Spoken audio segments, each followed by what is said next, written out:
Place the lower abdominal support belt beneath your belly so that it gently lifts the abdomen from below. Fix the belt with Velcro and slide it slightly upward so it sits comfortably under the belly and does not press against the thighs while standing or walking. Position the lumbar support panel at the center of your lower back.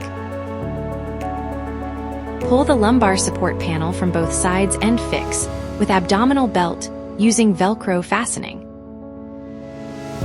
Place the upper abdominal support strap above the belly and attach both ends to the lower part of the brace using Velcro.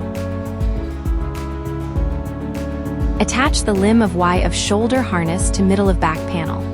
Pull the straps over shoulders and fix to the lower part of brace with Velcro. Adjust tension.